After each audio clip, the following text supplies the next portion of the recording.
Good morning, everybody. As always, tell us where you're checking in from, what you're drinking, and get your questions in. This episode of Coffee and Football is brought to you by the good folks at MyBookie. Make sure you're in the game with MyBookie. Bet any matchup, hundreds of college player props, and much more. And I'm Blake Monroe, joined each and every morning by Bobby Burton and Jerry Hamilton. Woo-woo! And guys, we get closer and closer to the A&M game. Of course, the coaches met with the media yesterday, both coaches. So let's start with Sark. What were y'all's thoughts on what all he had to say? I showed a lot of reverence for the rivalry, I thought, in appropriate level, but also talked about controlling what you can control yourself in this time. Spoke a little bit about Quinn's injury. We did not get a good update on that. He said that because of the change of time and in the game on Saturday is 6:30 p.m. and the fact that Texas is out of school this week, Texas went to an afternoon practice schedule. So when Sark met with the media at 11 yesterday morning, they had not practiced yet. He thought Quinn had looked good up until then. Yesterday, however, I would caution this: people looking too much. If you heard, oh, Quinn went and practiced yesterday, anything like that, remember it was a walkthrough yesterday. Mondays are walkthroughs. So practice, you put it in quotes there and say that appropriately. Other than that, he talked a little bit about some guys that have improved over the year. Kobe Black was singled out as special teams player of the week. I thought that was great. Then also Jelani McDonald's interception. He said he's come on as a safety. And perhaps the one that caught me for the biggest surprise, Jerry, was he said Jermaine Lole has improved this year as the season went on. Obviously, that has a lot to do with his health. He's not going to improve a lot as a fifth or sixth year guy like he is, but how much he's meant to this team over the last half of this season, really a key contributor.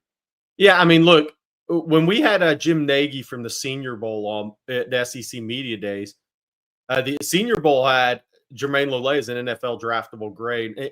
And I always say this, people forget, maybe because you didn't follow Arizona State too, which there was a good reason for back at the time. He was a projected first or second round level kid after his sophomore year. Then he had 3 major injuries. He was pretty much on the sidelines for 2 years. Came back last year at Louisville, had a pretty good year. I think that was kind of getting reacclimated to the game in some ways for him. But when he is healthy as he can be after 3 major injuries, he's a really good football player. I mean, a guy that after 3 injuries still had an NFL draftable grade headed into this year, according to the Senior Bowl, which is meaningful. So, yeah, he's a huge addition.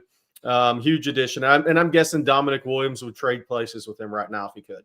Yeah. Well, at one point was committed to OU. Yeah, he made a comment, said, I made the right choice in the end. That was a pretty good tweet by him. I thought Sark also talked about using this week to recharge and re-energize as they don't have to practice in the mornings and don't have class. So he was letting the kids do that a little bit. And, he talked a little bit about the buildup in general of the rivalry itself. And I thought all of it was really, really good as well. Look, we've got a head coach at Texas that frankly knows how to handle a microphone, in my opinion. That's how I feel every time I listen to him. I think, and I talk to multitudes of Texas fans that kind of feel the same way. You don't get a ton of coach speak. You get just enough of information and whatnot.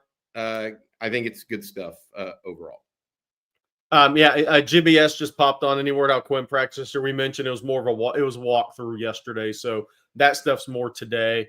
Hey, one of my takeaways from both press conferences, is I don't think there's any doubt one thing that's going to be zeroed in on by these coaches. I know we're going to talk about Elco. We have some clips of that. Is playing with emotion, but controlling your emotions in this game. Both coaches and staffs are going to zero in on this with their team. We want you to be emotional. Football's an emotional game. But you have to control your emotions and not get one of those big 15-yard post-play penalties that could cost your team the game. That's the one thing outside of the game, within the game and the scheming, that both of these staffs are going to be repeating over and over their teams. Play emotional game, physical game, but control your emotions at the same time. And I'm actually going to play y'all a couple of clips. We're going to start here with what Mike Elco had to say yesterday in part of his opening statement. I think just in general, and I've said this from day one, I think when you have two programs as large as these two programs are, as close to each other as they are, it doesn't make a ton of sense for them not to play. So it always felt weird not playing. And so now to be playing and to be playing for what we're playing for, I'd imagine it'll be pretty electric Saturday. And then he also had this to say about the Texas offense and Sark. Yeah, I mean, they're extremely talented. I think without question it'll be the best one we've seen all year.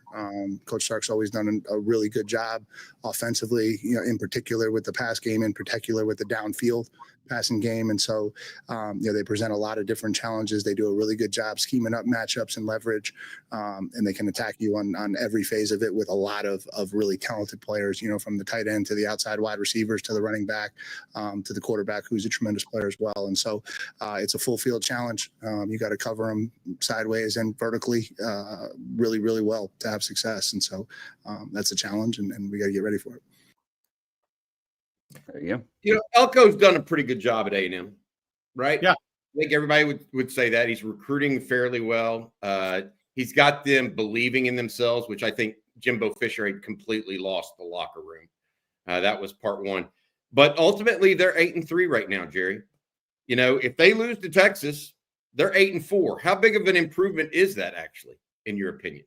So I think this is a big game for A&M, and something you said yesterday, I think is possibly really true. Texas is going to go into this game. I don't feel like Texas is going to be tight in this game because I think the Longhorns have now kind of assured themselves a spot in the college football playoffs. They're playing for a SEC championship and kind of just going at it, right? Whereas A&M, hey, this is for all the marbles for them. It's make it happen or go home for them. And I'll be honest. I mean, Texas goes in there, walks in there, wins. Texas is 11-1. A&M's 8-4. Which trajectory of the program do you like? If you're an Aggie fan, I think that I'm not trying to push anybody down to prop Texas up, but this is one of those games where you probably couldn't see. Probably going to be one of those where we see some costly mistakes, right? But some big time plays in key moments, and that's going to decide the game. I really believe that. I'm also interested to see what A&M's injury report looks like this week.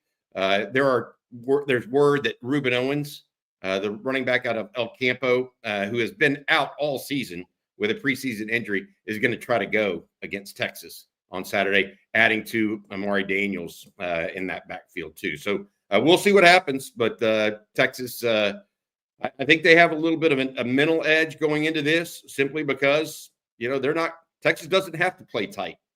Right. They don't have to play tight. A&M may have to. Yeah, I mean, look, the Alabama and Ole Miss losses gave Texas the ability, and Texas win, to go in and play fast, physical, loose, with freedom. They don't get on that bus, go into a College Station with the mindset of, oh my gosh, we have to win. We have to go play this perfect game now. That's gone. I mean, something would have to catastrophically happen for Texas not to make the playoffs, in my opinion, even if they lose the game. So it's a good spot to be in if you're Sark and you're Texas this week, with the understanding you want to win the game and you want to go play well. But this game's a lot easier to play if you can play fast with freedom and don't have that tension, tightness that comes with the, oh my gosh, we absolutely have to win this game and we got to go on the road and win a game against a really good team. Oh, and it's a rivalry game. But I'm not sure the rivalry game this year, what's interesting about this game, the rivalry game this year is more fans than players, with the exception of a few. And I know we got the Trezon cuts coming, with the exception of a few that really grew up with it. After this year, I think next year, you're going to see this thing go to another level because the players will have been through it. They'll understand. Will have been through it. These kids haven't been through this before. You're right. No, you're right. This is a great point, right? Because at the oldest any kid is like 9 when this game was last played, right? And so they don't understand it. Their parents understand it. Their grandparents understand it, but the kids themselves, they don't really know how to think about it. When College Station is rocking on Saturday night, they may understand a little bit better. Yeah. Both sides. That actually came up in the press conference multiple times yesterday when they were talking to the A&M players, and they were like, I was in kindergarten when this happened. So I don't know much about it, but I am going to play y'all that clip real quick from Troy Zunn. It's going to be the most amazing atmosphere that I've ever experienced. So I can't wait for that. And I feel bad for Texas having to play in that. So looking forward to it. And that's what he should be thinking. Say, that's what he should be thinking. I mean, look, if it was Texas hosting this game, somebody'd be saying the same thing, right? I mean, this is a big time atmosphere, and it's going to be. I expect the Texas players to come out of this same loudest game they've ever been a part of and played in. And I think next year when A&M comes to Texas, they'll be leaving saying the same thing.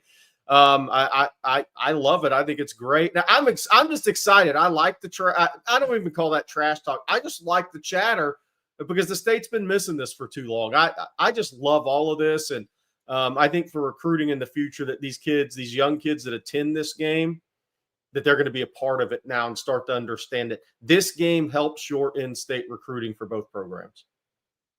All right, guys, we're going to talk recruiting here in just a moment.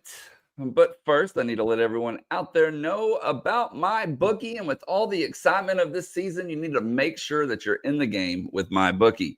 You can bet any matchup along with hundreds of college player props and take advantage of weekly risk-free bets. The best part is you can do it all anytime, anywhere, straight from your phone. All you have to do is visit mybookie.ag, use promo code ONTEXAS to get started. It's MyBookie's 10th year anniversary, and they're rolling out the red carpet for bettors. Bet big and bet confident with risk-free Thursdays. If your boosted bet doesn't hit, you'll get your money back. That's weekly, no sweat, win-win bets all season long. And sign up now using promo code ONTEXAS to cash in on a double deposit bonus. It's a no-brainer.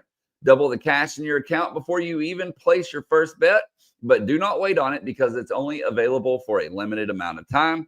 And for those that have already been playing with MyBookie, they got something for you as well. A brand new loyalty rewards program in MyBookie Plus. It's simple. The more you play, the more you earn. And as you progress through the tiers, you can unlock exclusive promotions, epic giveaways, and cash back in your account. So go check it out, mybookie.ag, and use promo code ONTEXAS. And we want to thank them for sponsoring each and every Tuesday.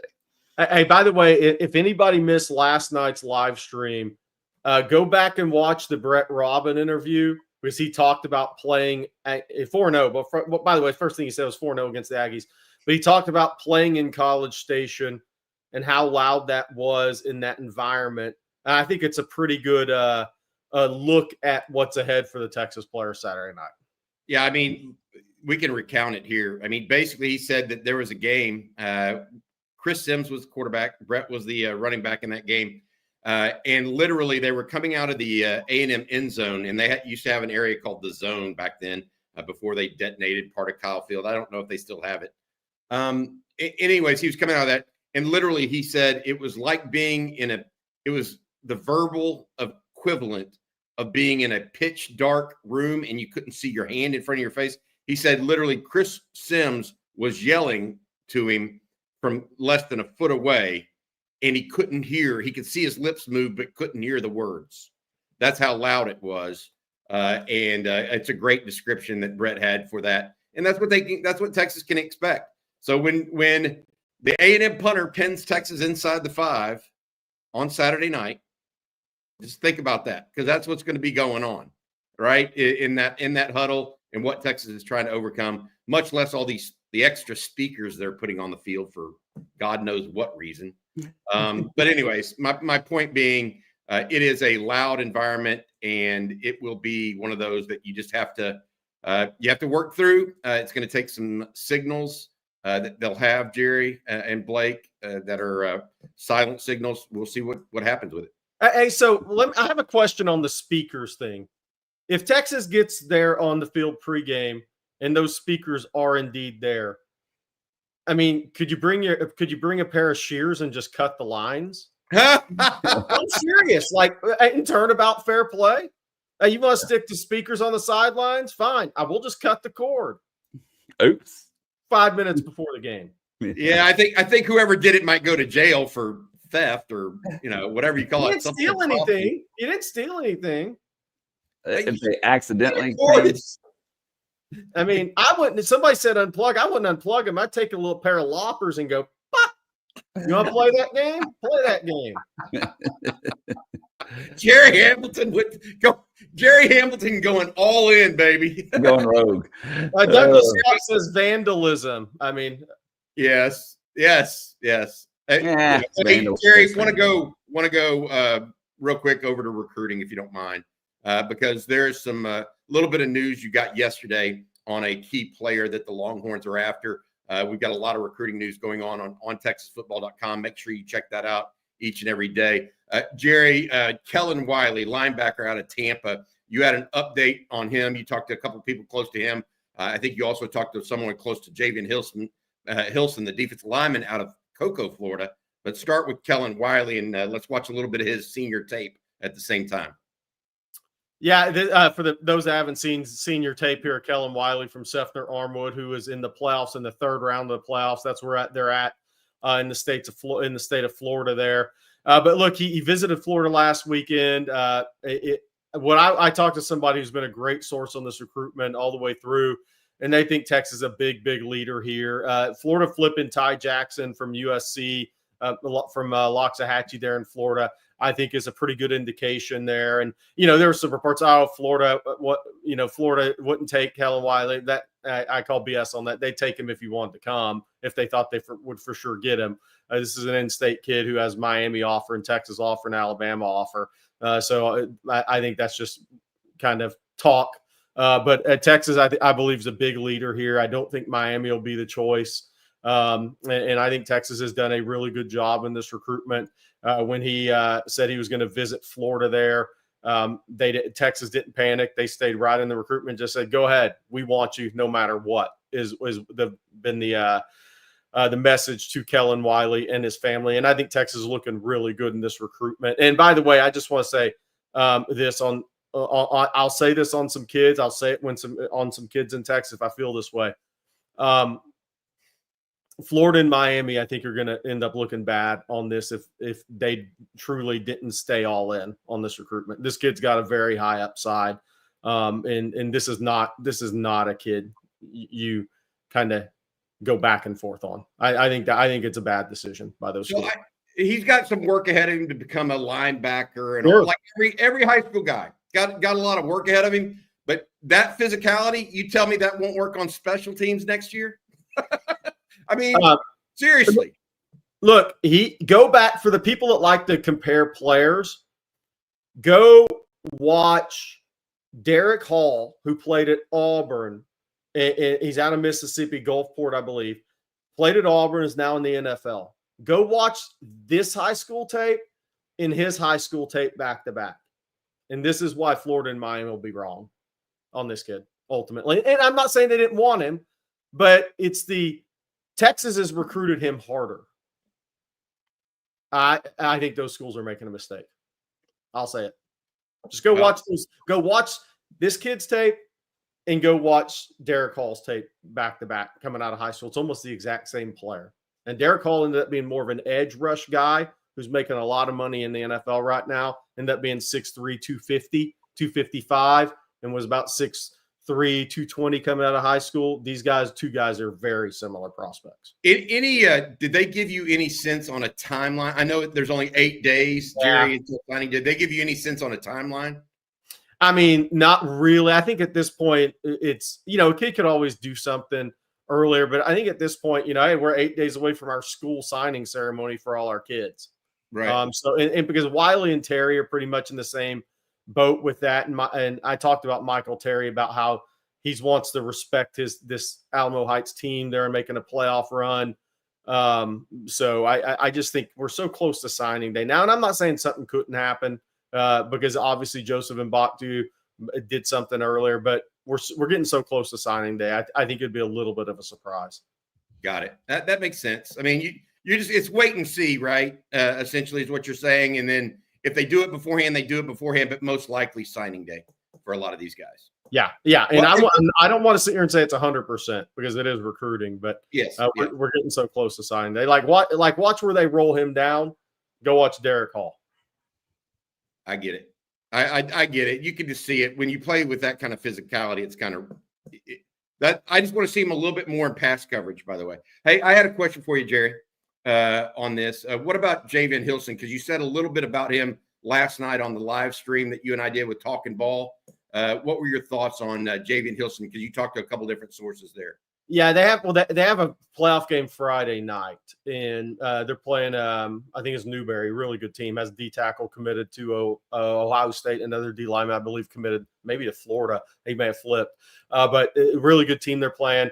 But I was told that maybe midweek, later in the week, that they'll decide if Javion is going to make that official visit to A&M because playing that Friday night playoff game, turn around, have to leave early.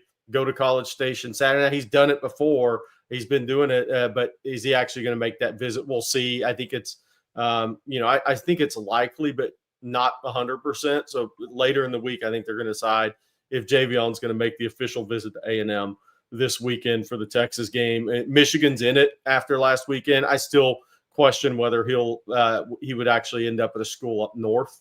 But we are in the NIL day and age, but I think Texas has a reason for optimism there.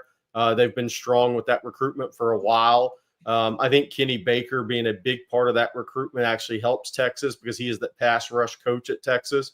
And so I think that helps Texas because this is kids all about development. And that's why people just say, oh, Javian Hilson just went up to Michigan. It's all NIL related.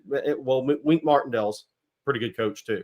This kid's looking for player development. His NIL is going to be great wherever he goes. He's top 40 type prospect in the country, who, by the way, is playing awesome in the playoffs. If you haven't watched some of those huddles of him, but player development's huge with him. So we'll see if he shows up at A&M this weekend or not. I think we'll know later in the week. Hey, Jerry, I do have a question on that one, if you don't mind. Do you think Michigan is firmly in that as well? It's not just Texas and Texas A&M, and I know you just went over that, but it felt like they were late to the party a little bit, but have they overcome that enough? You get my point? Because when you're late to the party, so it's almost like Texas and Nathaniel Marshall, right? Up in Chicago. Texas somewhat late to the party, we believe. Did get him on an official visit. Is it enough for Texas to or for Michigan to actually make hay there? Yeah, I haven't heard one way or the other on that. I'll just be surprised at the end of the day if he leaves the South for college. I mean, there has not been one thing that would lead you to believe that could actually happen. But, this is recruiting. Somebody in the chat said, heard Hilson may make a trip to Missouri. Missouri is trying to get him on campus, but we'll see on that. There you go. All right, let's move on here. We'll circle back to your recruiting questions here in just a little bit, everybody. But college football playoff rankings come out tonight. This is big. Last week's rankings, along with the what would the bracket would look like at that point. But what changes are y'all expecting? Well, 9 and 10 are out. Yep, they're out. 12 is out. I guess Arizona State's going to be your new 12. This week, Bobby. Georgia's going to move up without beating a bad opponent, but they're still going to move up because others lost. Indiana's going to move down, but are they going to move outside the 12 in this ranking? I don't think so. They're probably going to be 11, you would think. But the interesting part of this is going to be the rankings right outside this. Well, Tennessee obviously will move in for either Ole Miss or Alabama, Bobby. Yeah. The interesting thing will be SMU will probably move in. Somebody said that. But the interesting thing for me will be where are South Carolina and Clemson, because they're going to be right outside the 12. And if they're 13, 14, that's a play-in game, essentially, because somebody else is going to lose in the next 2 weeks. I could see Miami losing at Syracuse. Yeah, look, the question is the ACC going to get 2 teams? Okay. SMU and Miami right now are on a collision course for the ACC championship game. Okay. Clemson, they're not getting three. The ACC is not getting 3 teams in. No. Clemson. They might get 2. Okay. And if that 2 happens, then the SEC may only get 3. Is my thought process. Indiana may get lopped off at the end, Jerry. That was such an unimpressive showing in a big game. I don't know if you saw this or not. The final score was 38-15. Do you know that Indiana, when it was 31-7, went on a drive, a 7-minute drive where they just ran the ball in the fourth quarter and just tried to make the score look more respectable? Try to stay in the playoffs. It wasn't a competitive game, and they literally no hurry up, no try to get going. They just wanted to make the game look respectable. They weren't trying to win. That's chicken a little bit, in my opinion. Probably smart by Kurt Cignetti because he knows everybody's just going to check the scoreboard. But, I think that if you're a college football playoff committee and you don't look into that and see that means you don't think you can compete against the best is what that means. The only problem, I get what you're saying, and I totally do. The only problem is the SEC teams lost. There could still be 4 though. Yeah, there could still be 4. Yeah, I don't because the SEC, because Alabama and Ole Miss hit the skids last week. I think it's going to be hard for them to push 11-1 Indiana out. Because it could, if we're a couple more upsets away from a 3-loss SEC team being in. I don't think they're going to push them out for that. But I could be wrong. I'm still absolutely flabbergasted that Alabama got beat that badly. Yeah. I understood. I even mentioned, hey, Florida's hot right now. They might make problems for Ole Miss because Ole Miss can be hot and cold a little bit. They lost to Kentucky early. I even thought that and said that in one of our pregame shows, Jerry. I did not see Alabama OU at all. I don't know who would have. What were they favored by? Like 14? Yeah. And they only put up 3 points. Now, we all know OU has a good defense, but 3 points? Look, if you want to hear something funny, go listen. They don't belong in the playoffs. Go listen to Legends called in the Paul Feinbaum show yesterday. I love that. Do you want to talk about somebody that lost their mind after that loss? Blake, time for you to tell us a little bit about Tile, if you don't mind, my man. One of our sponsors for next week's show. I can definitely do that, Bobby. And the holidays are upon us, ladies and gentlemen. Thanksgiving, of course, is just a couple days away, and then we're going to march right into Christmas. And while it's the most wonderful time of the year, it also presents a ton of challenges. Whether you're staying at home or traveling, it's busy season, and keeping track of what matters most to you can sometimes feel more hectic than merry. So stress less this holiday by stocking up on Life360's Tile trackers. When you're worried about your family's safety or just when something goes missing, all you have to do is open up the Tile app, use it, and find it.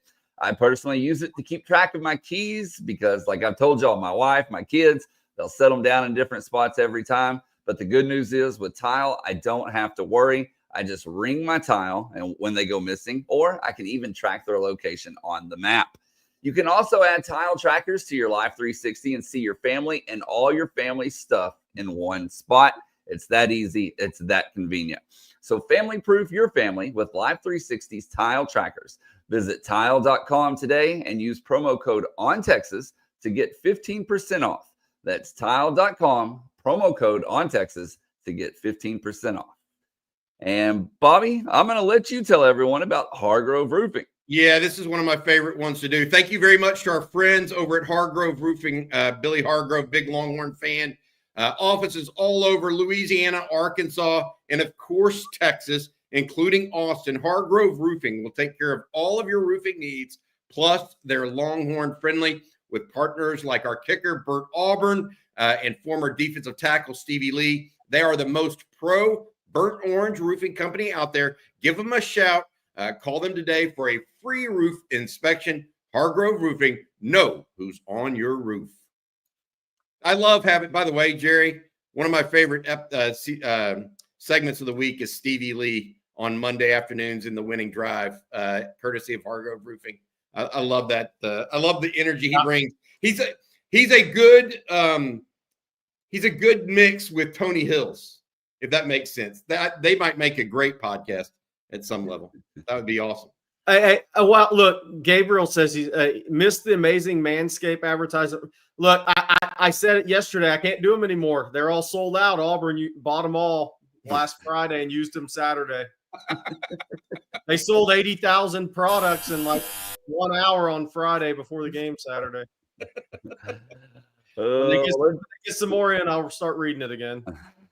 Let's jump over to some super chats. I want to start with this one here from Longhorn Frenzy 1. Thank you, Longhorn Frenzy, as always. Happy birthday, Jenny Burton, the first lady of OTF.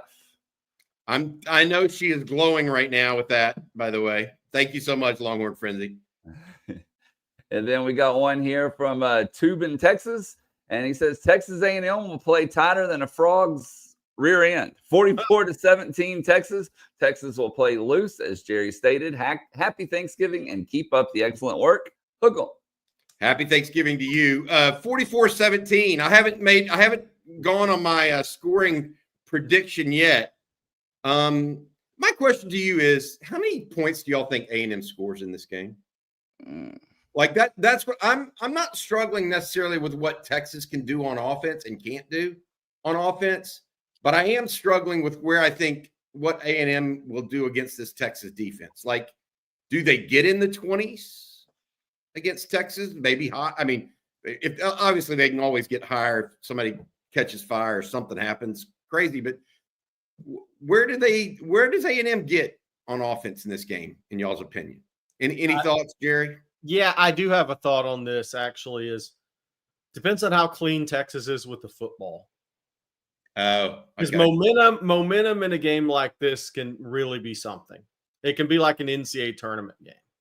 And if Texas has fumbleitis in their own side of the field, I could see A&M scoring in the 20s because the momentum starts to kind of get rolling with you and your crowd's behind you and you have all that momentum, and it'll feel like an NCAA tournament team when a team kind of gets in a roll after the other team commits some unforced turnovers. If Texas plays a clean game, then I think A&M will have struggle driving the field and putting up touchdowns. They got a hell of a kicker. That guy will make it. Yeah, they got a good punter too. Yeah, they have a better special teams unit than Texas.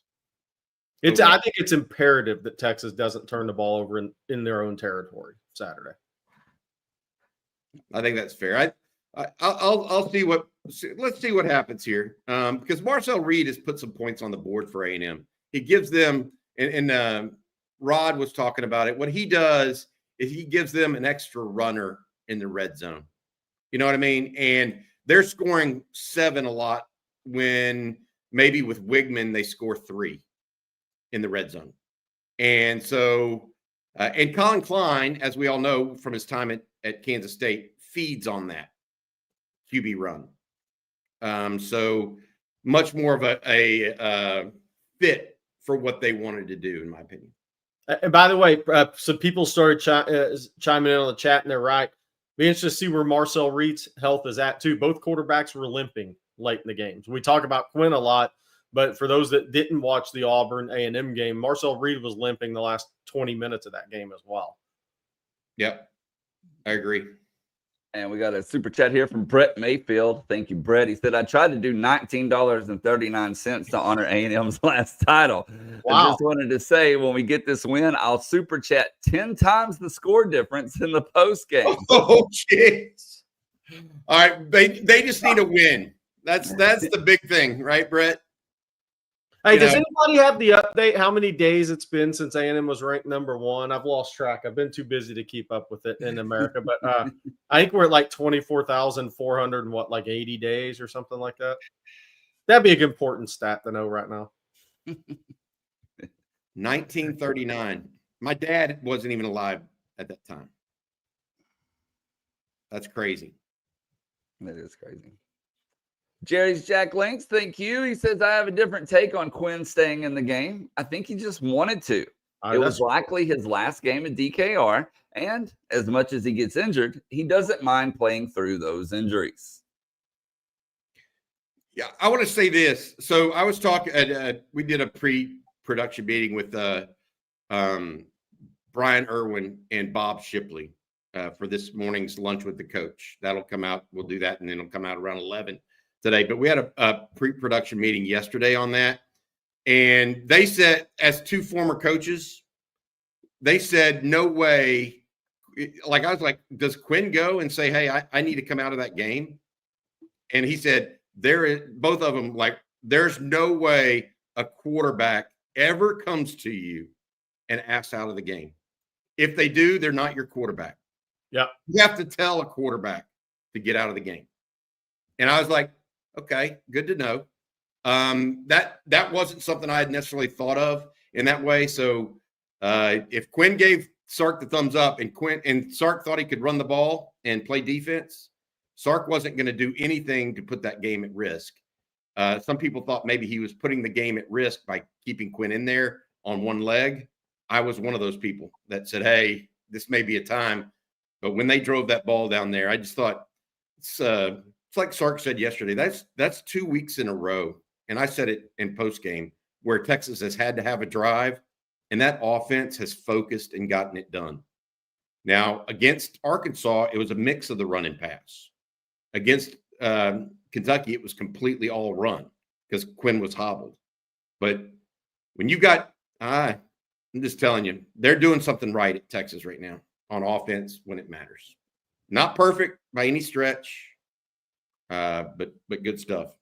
So this is a big one here. I mean, so the number is 24,487 days. So if Texas beats Texas A&M and effectively knocks them out of their playoff hunt, that's going to go add another 300 and something to it. 365, baby. We got some more super chats. We're going to start with this one from Jack, and he says, happy birthday to Mama Jenny. Thank you, Jack. And then my wife put one in that says, happy birthday, Jenny. There you go. Do that for Colt. Oh, where's Colt Monroe? He's going to be back at it any minute. He's probably sleeping, would be my guess. She can weigh in and let us know. How is he doing? Give folks a quick update on him, if you don't mind. Yeah, so Colt is doing well. He got to go to the Texas game last Saturday, albeit we took it very slow. But he did get to go to that. It definitely wore him out. He slept all day Sunday and quite a bit yesterday. But he's getting better, eating better, drinking better.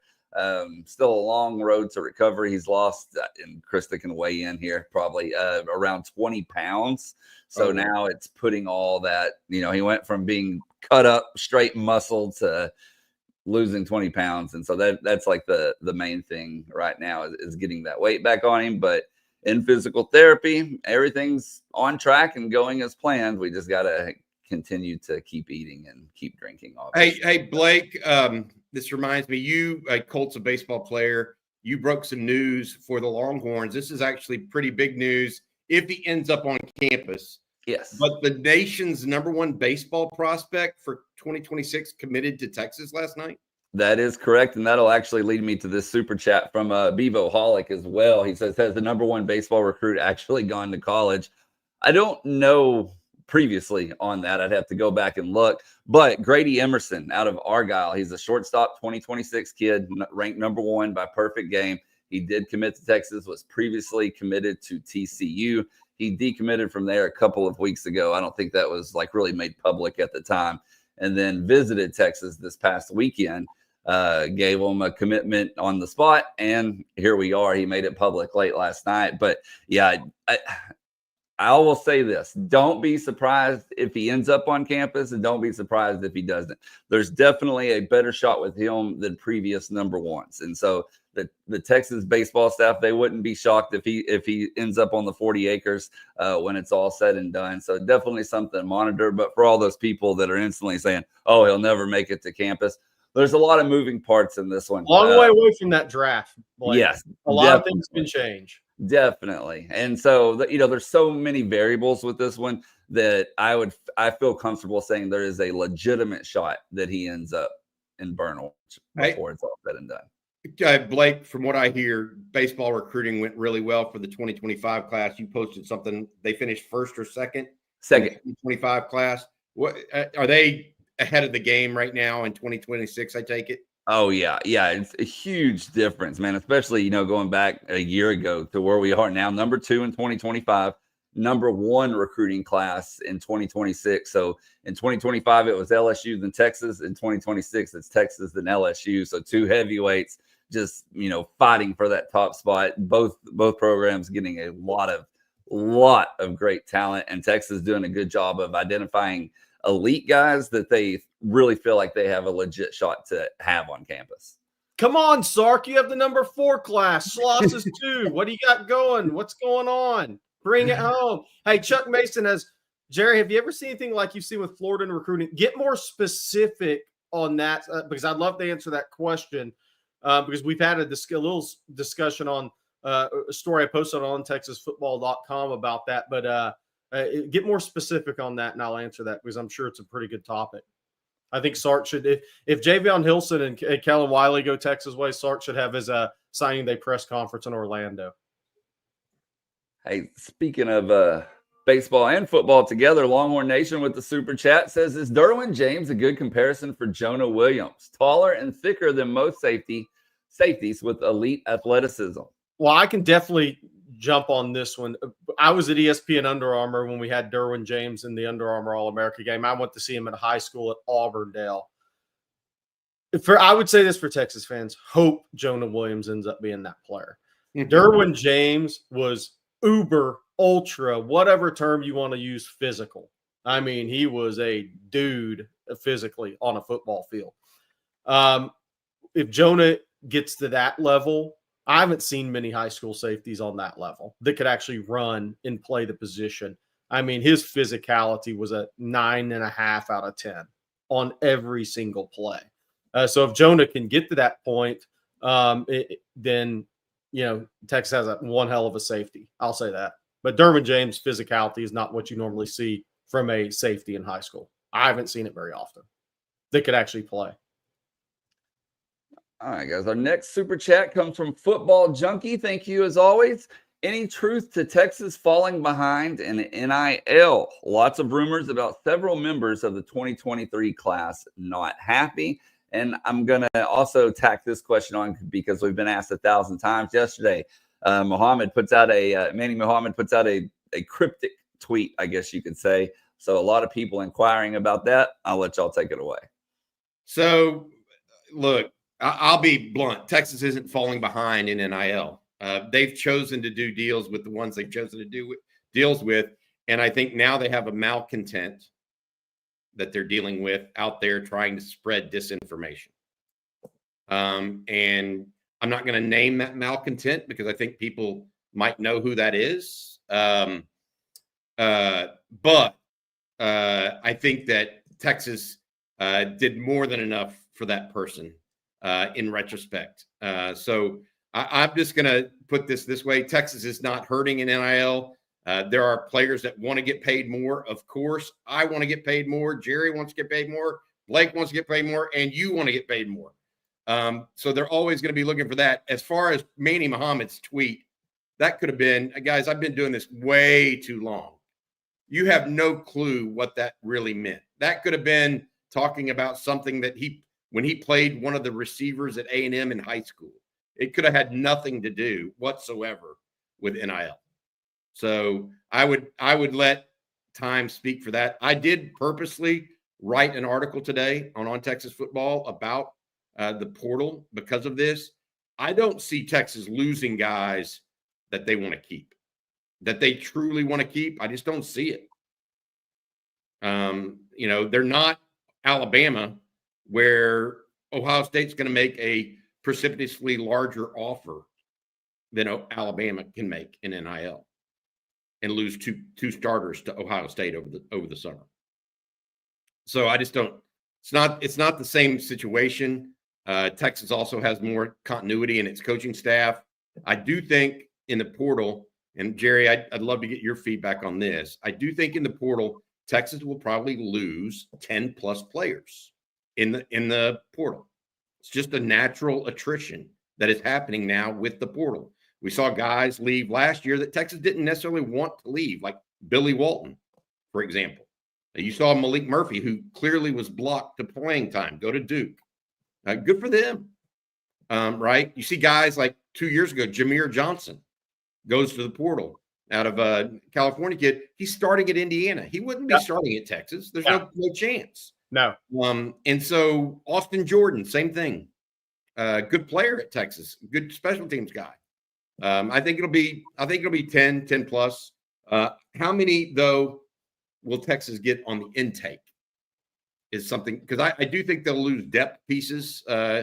Quality depth, I'm not so sure. But on intake, I'm thinking around 8, Jerry, is my number. Because that's kind of been the number Sark's been at the last couple of years. So that's where I think this is measuring out at. Plus, I think that Texas is going to end with a pretty strong run here in high school recruiting. Yeah. And so they're going to have the numbers. Yeah. I mean, I'll say this. Everybody, like you said, everybody wants to get paid more. The whole thing with NIL is it's coming to a head when profit sharing here, it becomes real. I think in July, probably. Hey, look, this is what everybody wanted. Are they going to be happy with it now? If the players, it's going to be interesting to see because this is what all this has been about, right? But now it's coming to a head, and I thought the first couple of years of NIL, those prospects, they're in their junior, senior year, were in the best place of all. But once this thing eventually got to profit sharing, and if you become an employee of the state, this was always all right, this is what you wanted. Now what's your reaction? My thought on it. All right, Jerry, something that I want is for you to let everyone know about Duck Camp, if you're ready. Is it South Point Dodge or Dutch Camp? It's Duck Camp. Duck Camp. Look at this. I need a second. I had the wrong thing pulled up. Well, I tell you what, while you do that, I'm going to ask Bobby another question while you get that ready, and then we will go from there. This one from Slick Rick Bobby. He says Nansen and Baker are upgrades in our staff. AC and Lole are soaking up 2 bodies to let Anthony Hill run freely. What's your thoughts on the impact of the 2 new staff members? Well, I think the thing about Johnny Nansen is he's that high charging energy guy that I think maybe the defensive staff lacked. Like I remember Dwayne Aquina, longtime coach at Texas.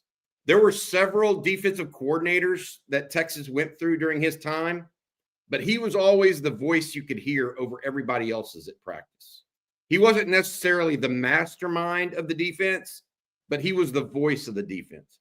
Pete Kwiatkowski, if you ever met him or ever talked to him or ever been to a press conference with him or watched a practice, he's not this loud, boisterous guy. Jeff Choate wasn't really that guy either at linebackers coaching. Neither was Bo Davis, other than with just his guys. Nansen is that guy, that kind of that loud voice that sometimes you need. So I think that's a good thing on a practice field, Jerry and Blake. The second thing I would say is he's brought some schemes with him from Arizona and elsewhere, wherever he's been, that are just nuanced enough to give Texas a unique look almost every week. Now, I'm not saying it's perfect and it always works or any of that other stuff, but Nansen's given them just enough to be different to give Texas a little bit of a push there, I think. That's been much welcome. Like I was talking to Rod and Jerry on Sunday, and we said, look, Texas has number 1 defense in the country. Is that because of all the players, or is that because of Pete Kwiatkowski? Is that because of Johnny Nansen? We came to the agreement that Texas would probably be a top 5, top 10 defense without Johnny Nansen. And they're possibly number 1 because of that, right? That the little tweaks and edges that he's brought to that defense. So that's number 1. As far as Kenny Baker is concerned, I think the proof is in the pudding. While Texas has improved the personnel from a pass rush standpoint, they have 33 sacks on the season with 11 games in. That, Jerry, you said it. If Texas wants to win the national championship or be in line for a national championship preseason, they need to get around 40 sacks this year. Yeah. they're right about there. They're getting close. They're on that. Maybe they end up with 38. And we'll see. Right? They could, as Brian Robeson likes to say, they come in bunches. Yep. Sacks come in bunches. The crazy thing is the sack average per game in SEC, and I haven't looked it up, but it's got to be higher in the SEC on average than it has been for the entire year because teams are just getting the ball out quick against Texas early in the season. So those non-con games, I'd be interested to know. I'll look that up later today if nobody in the chat has it. But by the way, I'm ready now after my illegal formation. Y'all accepted the 5-yard penalty. I'm now at 2nd and 15, and it was a legal formation penalty. Yeah, exactly. The quarterback was not on the line of wait, that's illegal. Nobody on the line of scrimmage. Is that illegal formation? This is illegal procedure. Yeah. There you go. Go for it, duck camp, Jerry. Yes, absolutely. Bobby's always wearing that duck camp gear. I'm looking at this duck camp hat. I went hatless today. But look, duck camp is made for the people that live in the moments out there where there are fish to catch, birds to hunt, time to kill, Aggies to beat, football to watch, all of it. They like doing all that stuff, so they built a company centered on it based in Austin and dedicated to giving people best-in-class hunting and fishing apparel. There's a you out there to look forward to the opening day of hunting season and the kickoff of every Longhorn football game with the fervor and excitement of a 5-year-old on Christmas morning. And Duck Camp is here to let you know that from opening day to game day, they've got you covered at Duck Camp. They believe you can't just sit around and wait for the adventure to come to you. You have to get out there, stay out there, and make the most of every single second. Here's the great seasons, y'all. Yes, hunting and football. Shop hunting gear at duckcamp.com. Thank you for that, Jerry. And we have more questions. It's time to get your questions in, so please do so. We're going to start with this one from Jay Lee. When ranking a class, why would they only use half the guys to determine the score as opposed to using the entire class? I think that's a great question. Jay, I think Jay asked this yesterday. So I'm not a fan of that, Bobby, in the industry, only counting 2/3 of a class or whatnot. Every player counts in recruiting classes. And I somewhat get where people are starting to go with it, but I just don't agree with it because so just go back to some past classes. So that means Tavondre Sweat doesn't count in your class ranking. That means Gunnar Helm doesn't count in your class ranking. That means, Lil Jordan Humphrey doesn't. Lil Jordan Humphrey doesn't count in your class. That's why it never doesn't make sense to me. Everybody has to count in your class ranking. That's the only way you're going to be 100% accurate long term. I've got to say this. Look, I don't care how good of an evaluator you are. You're never going to be perfect. Right. And you sign 25 to 30 guys, you have a higher margin for error. If you only sign 15 guys, what's your margin for error? You have to hit on, 4/5 of those guys to have a successful class of 12 plus players really being contributors. If you sign 25, you only have to have a 50% hit rate. That's just your margin for error. And don't forget, there are injuries, there are academics, there are all kinds of other obstacles that can come up post-signing. So I just feel like you're right, James, that they have to we always said, and when I first came out with the rankings, and yes, I was the one that actually helped create the original formula at both Rivals and 24/7, I always argued for at least 20 to be included, your top 20. They've since, redone that 100 17 or 18. Yeah, because one of the things that did happen, Mississippi State one year signed 38 kids. Now, all 38 never made it into school because half of them were junior college guys that weren't going to make it into school, but they went ahead and signed them anyways. So there has to be some guardrails to that formula, but I always argued for 20 to 22 to count and to get dinged if you didn't have 20 or 22. Because I just think the margin for error is there. All right, our next super chat comes from Jason. He says, Jerry, how big is Zealous Hicks? Picture standing next to Jonah Williams made him look taller than Jonah. Well, I think the hair is a contributing factor for him. I would say 6'1.5" to 6'2" is realistic. Jonah's 6'3", so he's right there. I mean, but look, he's probably still growing as well. But I do think the hair makes him look about a half inch taller than what he probably would measure at. But I would say 6'2" is a pretty good measurement for him based on him walking by me and seeing him in person a couple times. Where Jonah's a legit 6'3". All right. And then we have one from GB in Austin. GB says, good morning. It would be interesting if Texas A&M won the game, lost to Georgia following, and Texas got into the playoffs minus Texas A&M. Those scenarios are definitely out there. I mean, there's no doubt about it. We've talked about that, and that one would probably sting the most in a weird way for A&M. And then we have this one here from Jeff Carey. Speaking of the Aggies, he says, we really need to beat the Aggies because they are a hated rival. And if we lose, we could have to go on the road in the first round of the college football playoff. There's some truth. There's truth in this. This is a great super chat. This is kind of that fine line. We talk about all these possibilities and scenarios. So your scenarios for Texas are Texas beats A&M, goes to the SEC championship game, beats Georgia, and then is probably a number 2 overall seed, right? In the college football playoff.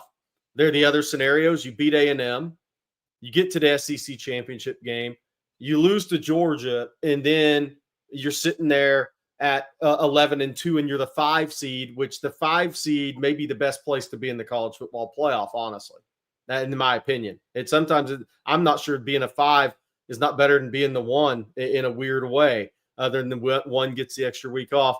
Then that third scenario out there, obviously, is Texas loses to Texas A&M and gets 3 weeks off.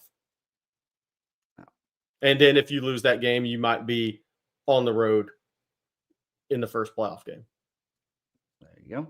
I don't think so, but possible for sure. And then we have a super chat here from Jackson. Jackson, we appreciate you as always. He says, how do we contain Marcel Reed? He's the best quarterback we have faced. And with that, guys, I'm going to put his stats up here on the screen. Yeah. Did he throw the ball without the laces, by the way? Okay. But 154 yards passing, 2 touchdowns. One thing he does, Bobby, is he protects the football. He's a coach's kid, good decision maker with the football, thrown 3 interceptions this year. And I think that's really why he became their guy, is he takes care of the football more, and he gives the run threat. But I think he's a solid player, but he's also a young player. And we'll see where he's at injury wise. If he has a hitch in his giddy up and he is, and that makes him less effective as a runner, that really changes him as a quarterback, as a young player. Well, Rod likes to talk about people's superpowers. What do they do great? What he does great, I think he has 2 really good pieces to his game. One, he is an elite runner outside the pocket, and if he gets free, he can eat up yards in a big way. I mean, a 25-yard scramble, if you let him go free, is going to happen because he's just really, really talented that way. He's fast. He's elusive. Not super elusive, but is fast. That's one of his superpowers. The other thing that I think he does really well, I like his calmness. And what I mean by that is he seems to have a calmness in the pocket that, frankly, Taylor Green doesn't have. I don't see, and I mean this in the right way. He just feels like he's got a better purpose and understanding of the game, and maybe that's because he's a coach's kid, Jerry. But he seems to not get rattled as easily as a Taylor Green. Taylor Green has a better arm. Yeah, there's no doubt about that.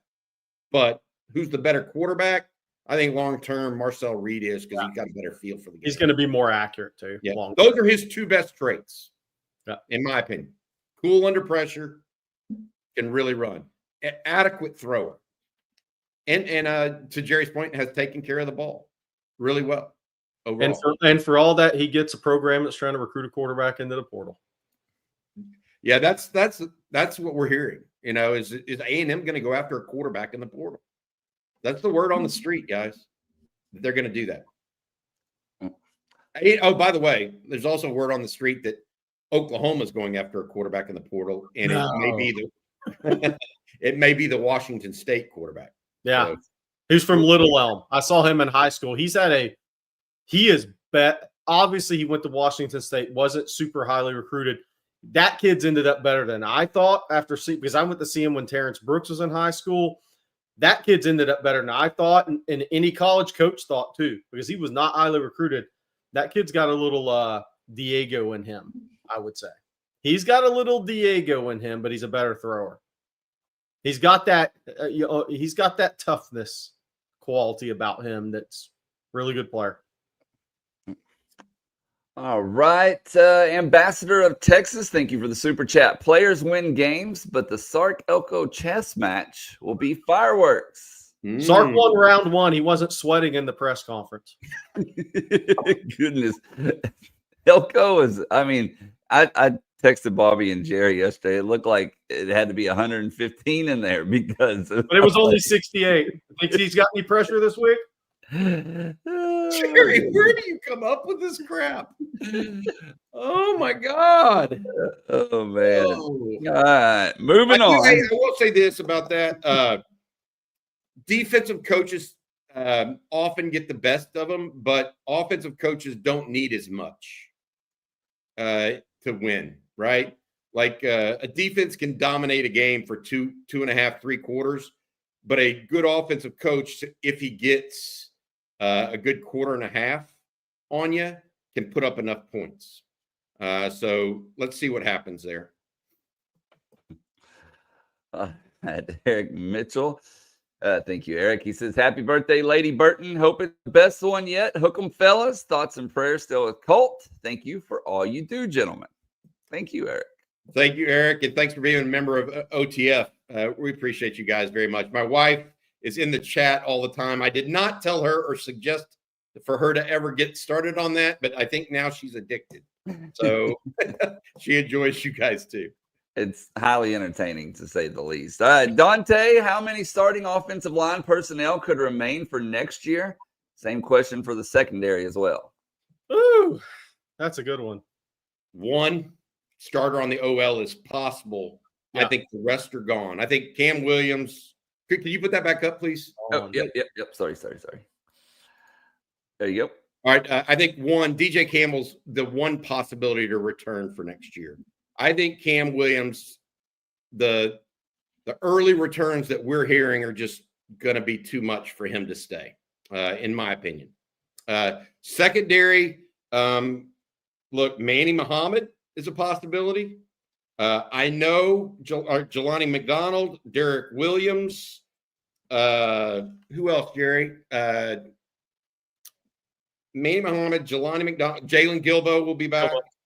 And then you look at whether or not Michael Taft, I know he walked, but does he possibly look at coming back if he doesn't get the grade he wants in the NFL, if he thinks he can actually make it there? You also have guys like Kobe Black that Sark mentioned yesterday. Makuba will be gone. Barron will be gone. We'll see. Yeah. I think one on the OL is possible. Defensive back, I think Muhammad, Gilbo, McDonald / Williams. Yeah. Are your guys. You guys don't want that.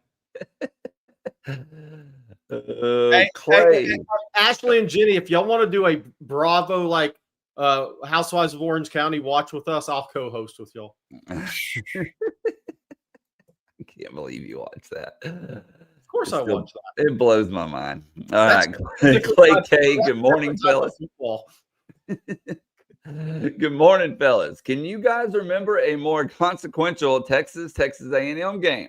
Also, I expect Big Game Quinn to reemerge this week. Hook 'em, baby. My take on it is consequential. Jerry's saying no. I would like some old timers to chime in on this, because look, I will say from a national perspective, at least from the 70s, I would say no. No chance. From a rivalry perspective, I go back to, I think it was 95 when we talked about this, and it was consequential because it was a changing of the guard, Jerry. Yeah. Texas had lost, I think, 9 out of 10 to A&M at that time, or 8 of 9 or something ridiculous like that. And Makovic and James Brown came up with a game plan to win the final Southwest Conference championship. I believe that was 95. And that kind of was the changing of the guard. Even though Mac came in later and really put the nail in the coffin on R.C. Slocum's tenure and that Aggie dominance, Makovic pierced the veil in that. And so that was a big one for a Texas fan that grew up in the 80s like me to overcome A&M, but it didn't have a national impact like that, in my opinion. Yeah, I think from a playoff, obviously it's 12-team playoff. These teams have never played to get in a playoff like this before, ever. So I from a game standpoint, no. From a recruiting standpoint, push, because Ricky Williams breaking that record and Mac's first year really, that win over A&M really kickstarted Mac signing the #1 ranked recruiting class. You know, because I said yesterday on the show, without Ricky Williams coming back, they're probably a 6-5, 5-6 team that first year under Mac, Bobby. So do you get Chris Sims? Does Chris Sims look at his dad at that point and say, I need to be at Texas? Probably not, because Tennessee was coming off a national championship. Does Corey Redding then go with his brother to Arizona if Texas isn't starting to turn the corner? I don't know. Maybe, maybe not. Does Rod Babers go to A&M in that scenario? Rod would probably tell you he would have. And so then there's the Roy Williams and all the guys that come behind it to set up the Vince Young class. So from a recruiting perspective, it's a push, in my opinion. Hey, old timers may say a game in the 70s, by the way, whether Texas or Texas A&M ended up playing in the Cotton Bowl for a national championship level matchup or something, Jerry. James Lee, Jerry and Bobby, can we give Sadir Mitchell some love? That young man took his suspension and buckled up. He's now providing some good depth. Spot going to be interesting to see what he does during the offseason. That I'll tell you this much, that he played 4 plays, only 4 snaps, but he had a tackle. What I liked more than anything of that tackle, did you see Vernon Broughton getting excited for him? That's what I like to see. You know, that's a senior celebrating a young kid who's just learning. You know, and look, and Vernon should have a great message for Sadir. It took me time to stick with it, man. Yeah. I mean, Vernon was probably ranked around coming out of high school in that same area code to Sadir.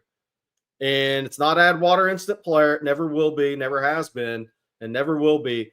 Vernon is the player on that team at that position that it could literally talk to Sadir and say, this is what I had to do to become what I became. And if you'll just stick with it, the same thing can happen for you. Love it. Love to see young people mature. That's what I hope. And Nathan says, get Sadir married. That's true. Hey, Vernon, you got any, your wife got any friends for Sadir out there? You need to ask Rod Babers. He's the matchmaker. Apparently he set up Stevie Lee with his wife. Yeah. You know? So yeah, that's a funny story because I guess Stevie's wife said, you know any good guys? And Rod said, I only know one. It was Stevie Lee. If that's not an endorsement, I don't know what is. All right, we got some more questions here. This one from Nathan. Jerry and Blake, with Jonah's injury, is he still expected to play baseball this spring? I can tell you they're in wait and see mode as of right now. So it's up in the air. And then here's a interesting question, Jerry. We'd have to go back and probably look, but Curtis Ewers says, how many players on Saturday in College Station will have played in the Texas high school football state final games? Ooh, wow. That's a really good question. That is a good question.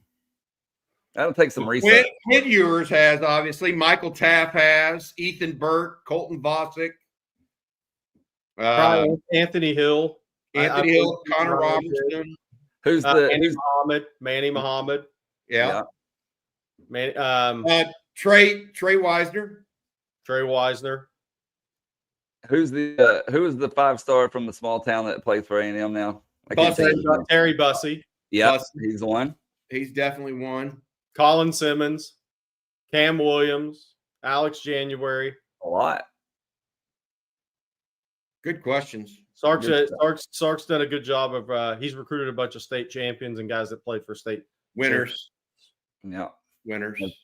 Good question for sure. They help carry, but you could talk about the value of that, Jerry. What's the value of adding people who are winners to your program versus uber athletes? Like, aren't the best teams a mix of those two things? Like winners creating the culture, uber athletes kind of making you go over the top. So sometimes the uber athletes play at the winningest programs too. But yeah, just a thought. I'm trying to think if I missed anybody else. Summer Creek did not get there. They got there last year. I was trying to think if I missed anybody major. Did Buford ever play for it with Isaiah Bond? Yeah, but the question was Texas high school. Oh, yeah. Okay, fair. But yeah, out of state. I mean, there's a number of guys on both teams that I believe did. But I was trying to think if I missed anybody else on the Texas side. Manny Muhammad, LBJ. LBJ did not play for a state title. They made a deep run. Yeah, I think we hit I think we hit on the guys, honestly. Waco Connolly never did. Oh, yeah. Did they? Well, they didn't play for state. They made it like 3 or 4 rounds. Didn't get there. And for A&M, Dalton Brooks at Shiner did. Yep. He was on the teams. I'll have to go back and look over the rosters. But that's a great question. An update on Michael Terry. Looking more, I was by the school Friday, looking more and more like December 4th. And I don't take it 100%. It's recruiting. I mean, Kellen Wiley, Michael Terry, I mean, those guys who I think are pretty big Texas leans. Could something happen before potentially? But we're 8 days away from December 4th now. But I think that December 4th is looking more likely. Hey, by the way, Angel Gonzalez said Mac Brown getting fired. I don't know. Did something just hit the white? He said he wanted to come back yesterday. I was following that story on ESPN. Mac, not in a dissimilar situation than he was in 2013. Kind of the ebb of his program run at Texas. He wanted to stay, and the powers that be did not want him to, and he went out unceremoniously. I think, and I get the feeling that the same thing may be happening at North Carolina right now. We'll see if North Carolina cares enough about football to actually do that. That's a good question for me. I want to say I expect to see Mac Brown at Miami Central on Monday, but that might be a little mean right now. All right. Nathan said Dame Brugler, who does a great job with the draft, by the way, just posted a draft update saying Sorrell has boosted his grade. I don't think there's any doubt about that, Bobby. I mean, Barron Sorrell, he's been fired. Mac Brown's been fired. That's what people are saying. So he got his money at the end, right? I think Barron Sorrell has definitely upgraded his draft stock. I think he has a chance to be a mid-round guy, Bobby. 4.5 sacks. He's finishing plays. The biggest thing with Barron Sorrell for me with the NFL draft is the tape is good. The tape looks like a guy that can get drafted. But my pure opinion is when he's been maybe the most consistent player in the Texas program now going on multiple years, day to day, not just what you see on Saturday, the whole thing.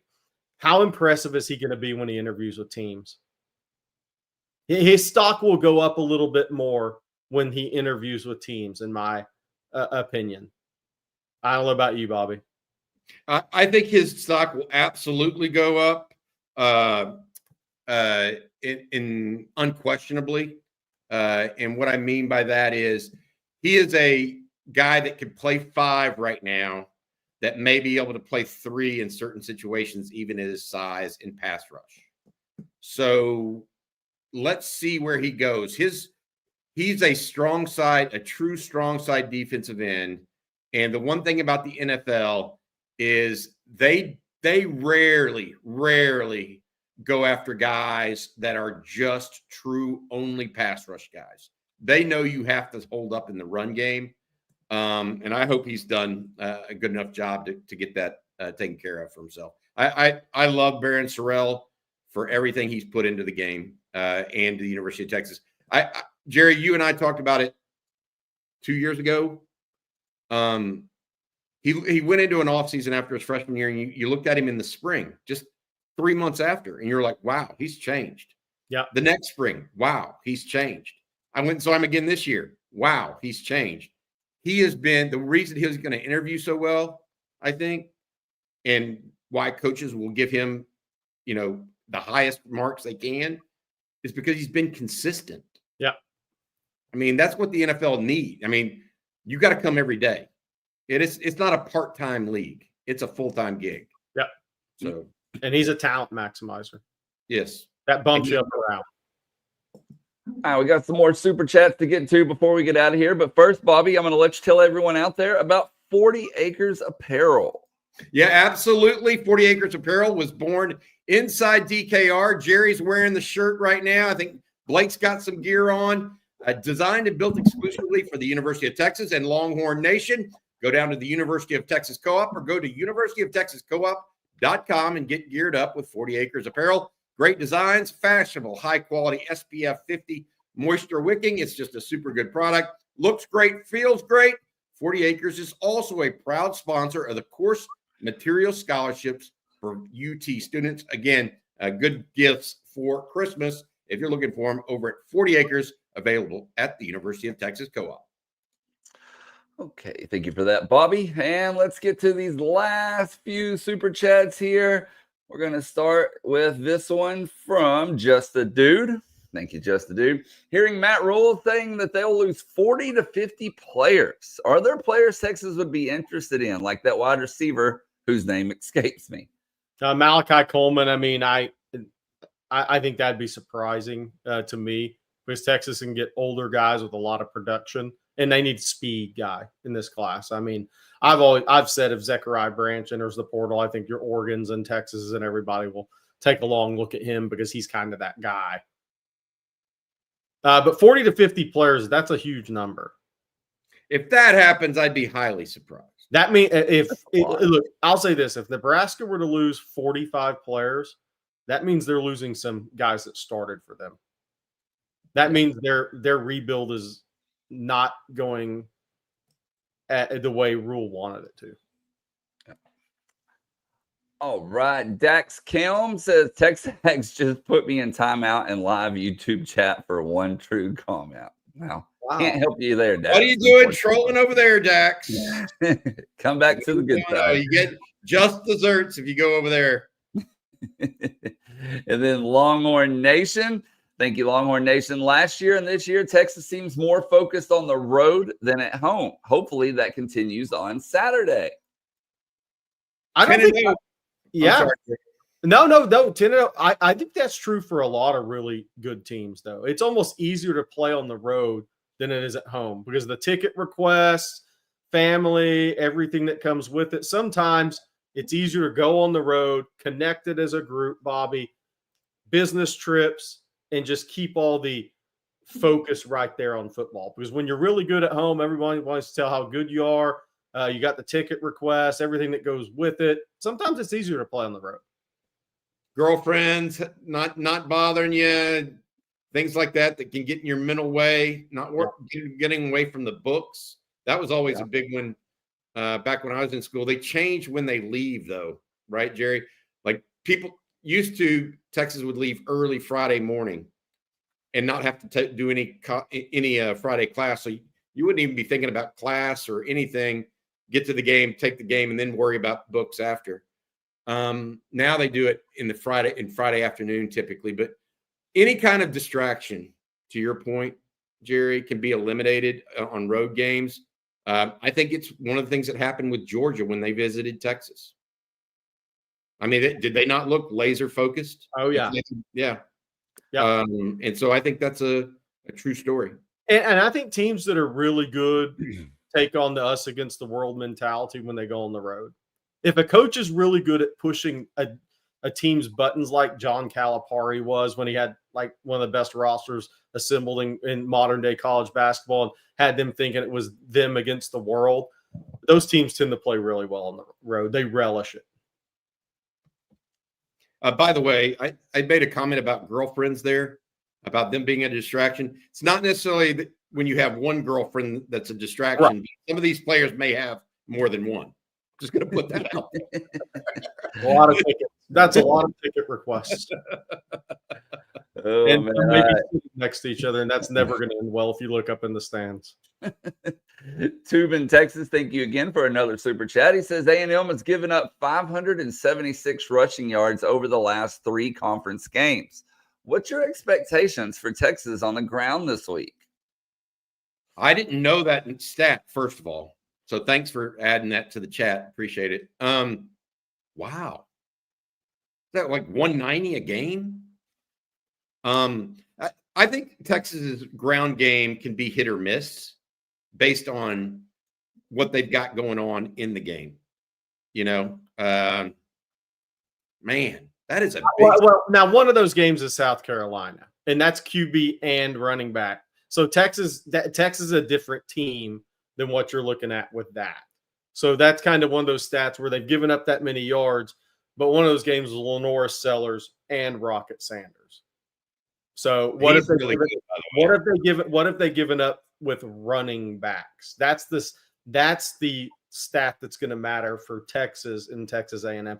Jarquez Hunter had 28 for 130 Saturday night, counting overtime. That guy's going to play 8 to 10 years in the NFL. He's a really good freaking player. Yeah, but Auburn doesn't have Texas's offensive line. Right, exactly. Or Texas's tight ends. I'm just going to put it out there. Texas tight ends doing a good job in the ground game right now. Yeah. That is a surprising stat. Let me think about that a little bit more, Tub, if you don't mind. All right, we're going to go to this here from Antonio Harris. He says, Anthony Hill getting called out. LOL, crazy. So I want to say something. The clip that's going around there, people clipped the part they wanted to put out. But Yeah. Trey Zun actually started that with a compliment. He said he's a great player, then went into, look, we've played these guys before. I don't remember exactly what he said, but that was the clip that's being thrown out there isn't exactly what the kid said. I'm not sticking up for the guy, but it's not accurate as to how that statement began. They The made it a little more context wasn't clickbaity. Yeah, the context wasn't clean. Yeah. That being said, why would you say anything like that? I mean, come on. Play it better. Play it closer to the vest, in my opinion. And then Sugar Puppy, formerly Sugar Daddy, says, where is this program if Sark doesn't get Worthy? Or yours. I mean, look, Worthy was the best receiver on the team as a freshman, and Texas went 5-7. Okay. I think Worthy was a big piece of it because he created some sexiness to the offense, in my opinion. Then you had Bijan and Worthy the next year. I think that Ewers has been the one that changed it for me because Hudson Card, good guy, all this other stuff. He's not an elite quarterback. He's not a pro quarterback. And so I look at it, and even though I think a lot of people would put Worthy up there or Bijan even, and I think Bijan deserves his, he's obviously a tremendous player. I think Ewers is the one because you got to remember, Steve Sarkisian says the quarterback is the most important player on the field.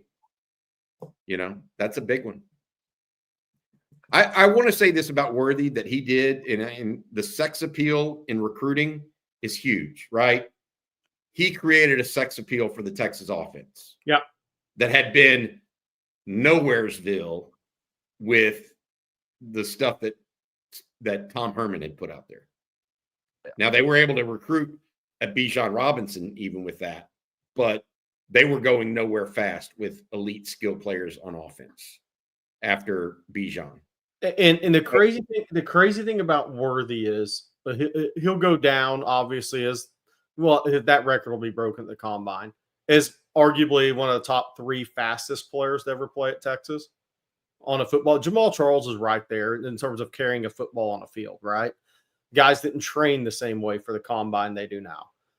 But his physicality is always going to be underrated.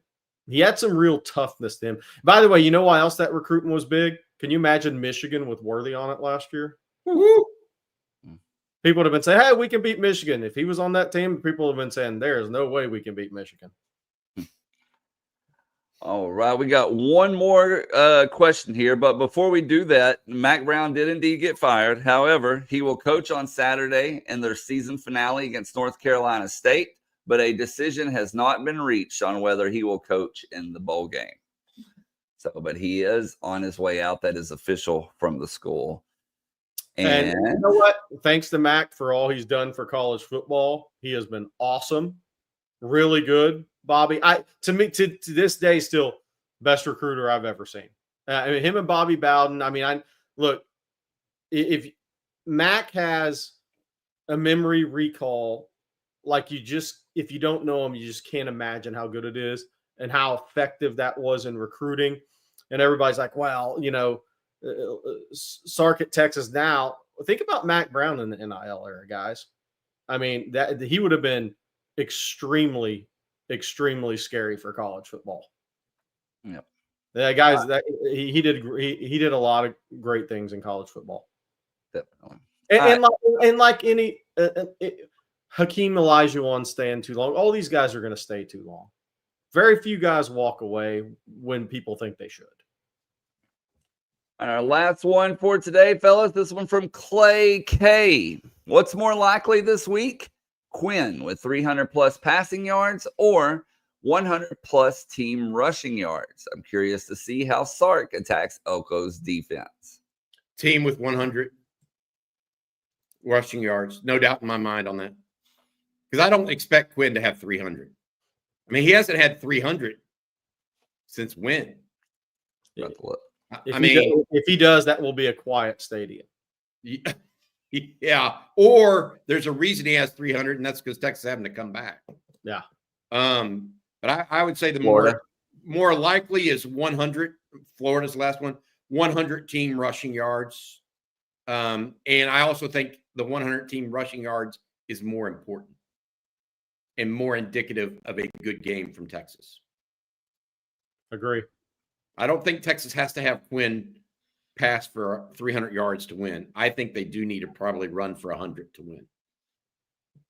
Yep. And that was his only 300 plus. He had 333 of that game. So that's been the only one so far this season. Okay, guys. Well, that's going to do it for today's episode of Coffee and Football presented by MyBookie. Bobby, what do you have coming down later today? We've got a bunch of stuff. We got lunch with the coach, myself, Bob Shipley, and Brian Irwin going to sit down. Excited about that, as always. We also have the recruiting breakdown. Jerry and CJ get after it a little bit. Talk about not only Kellen Wiley, Javian Hilson, Michael Fasusi, Michael Terry. Who else am I missing? Nathaniel Marshall, Justice Terry. I decided I'm going to do that live at 4 p.m. today for guys. Okay. Live at 4, so you guys can ask questions. We'll talk about the Texas class a little bit, talk about what's left, set up signing day. So I'm going to do that one live around 4 p.m. today. So if you didn't get your recruiting questions in. Then 7 o'clock, Rod Babers is back with CJ Vogel. They'll be talking Texas football and any news that we get from Texas practice later today as well. That's right. So be sure to head on over to ontexasfootball.com. If you're not a member, you can become one very easily. Just use promo code OTFOG. You'll get a full year for $39.95. And that way you don't miss out on anything that Bobby, Jerry, CJ, whoever it may be, writes over there. And then be sure to hit that like and subscribe button, ring the bell so you're notified anytime we go live or post content. And between those two avenues, you won't miss a thing. By the way, Ralph said what time for recruiting breakdown? I think it's going to be at 4. Our producer, Matthew, it'll be on the YouTube channel. He'll post that link well ahead of time. There you go. All right, well, we also want to thank MyBookie, Hargrove Roofing, Duck Camp, Tile, and 40 Acres Apparel for sponsoring today's show. Thank you all for tuning in. The great questions, the super chats. We'll be back same time, same place tomorrow morning. We have had a few people ask, will we be on Thanksgiving? Yes, we will be here Thanksgiving morning getting y'all ready for the holiday. Hey, Blake, I have one more thing. People have asked about On Texas Football hats and apparel. Make sure if you're looking for these hats that we wear, Blake's wearing one as well, go to shop.ontexasfootball.com. We've got enough right now, I think, to last us through Christmas. But I would suggest if you want one to get your orders in fairly quickly, we have the mugs, the 2 different styles of hats in different colors. Again, shop.ontexasfootball.com. There you go. Thank you. Okay, well, we'll be back same time, same place tomorrow morning. So for Bobby Burton and Jerry Hamilton, I'm Blake Monroe, and we'll